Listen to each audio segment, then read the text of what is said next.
नमस्कार, शारदास किचन मध्ये आपलं स्वागत आहे। आज आपण हिरव्या मुगाची उसळ बनवणार आहोत आणि ती पण एकदम पटकन बनवून तयार होते। आता शाळा सुरू झालेल्या आहे, आपल्याला डब्याला काय द्यावं कळत नाही, तर तुम्ही अशी मुगाची उसळ नक्कीच बनवून देऊ शकता। चला पटकन रेसिपीला सुरुवात करूया। हे बघा, इथं 2 चमचे ना तेल टाकून घेतलेलं आहे कढईमध्ये। आता तेल चांगलं गरम झालं का अर्धा चमचा मोहरी टाकायची। मोहरी चांगली तडतडली का अर्धा चमचा जिरे टाकायचे। जिरे चांगले फुलले का कढीपत्ता टाकायचा। हे बघा, अद्रक लसूण आहे ना ठेचून घेतलेला आहे। 1 कांडी लसणाची आणि 2 इंच अद्रकीचा तुकडा ठेचून घेतलेला आहे।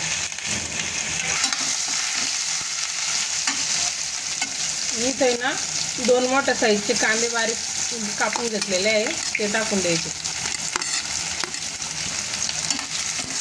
आता कांद्याला आपल्याला चांगलं परतू द्यायचं आहे, कलर चेंज होईपर्यंत।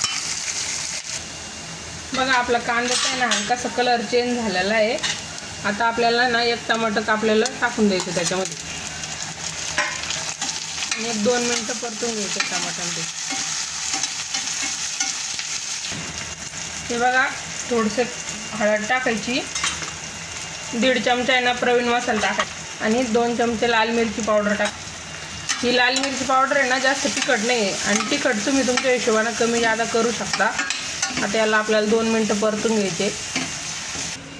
हे बघा, इथं मी ना 1 पाव मूग भिजू घातले होते आणि त्याला मोड आणून घेतलेले आहे। तुम्हाला जर का असे मोड आणून घ्यायचे असेल तर तुम्हाला बघायचे असेल ना कसे आणायचे, तर मी डिस्क्रिप्शन बॉक्समध्ये त्या व्हिडिओची लिंक देत आहे।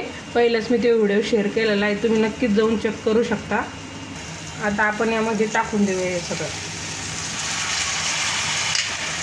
स्वच्छ धुवून घेतलेले आहे मी हे। आता मिक्स करून घेऊया।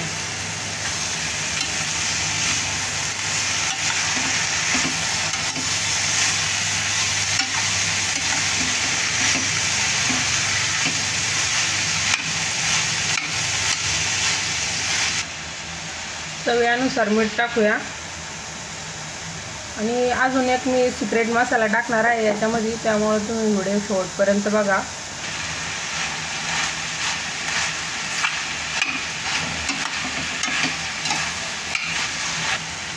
हे बघा, थोडी कोथिंबीर टाकून द्यायची आणि ना ही चमचा धुवून थोडं पाणी टाकत आहे मी। 1 अर्धा कप पाणी टाकलेलं आहे मी, जास्त पाणी नाही टाकायचं आणि कमी गॅसवर 5 ते 10 मिनिटं शिजू द्यायचं चांगलं झाकण ठेवून। बघूया आपण चेक करून। हे बघा, आपली भाजी ना इथं 70 ते 80% तयार झालेली आहे। आता आपण आहे ना, हे बघा, आपण आहे ना यामध्ये सिक्रेट मसाला आपला मॅगी मसाला टाकणार आहोत आणि मॅगी मसाला टाकल्यामुळे ना ही मुगाची उसळ खूपच छान होते। तुम्ही नक्कीच एकदा ट्राय करून बघा अशा पद्धतीने।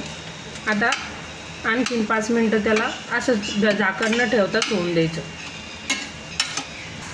हे बघा, आपली मुगाची उसळ एकदम परफेक्ट अशी बनवून तयार आहे। आता आपण गॅस बंद करूया आणि भाजी काढून घेऊया। हे बघा, आपली भाजी इथं बनवून तयार आहे। अशी भाजी खूपच टेस्टी आणि पटकन बनवून तयार होती। नक्कीच ट्राय करून बघा। व्हिडिओ आवडला असेल तर व्हिडिओला लाईक करा, चॅनलला सबस्क्राईब करा। भेटूया आपण नवीन रेसिपी सोबत पुढच्या व्हिडिओमध्ये।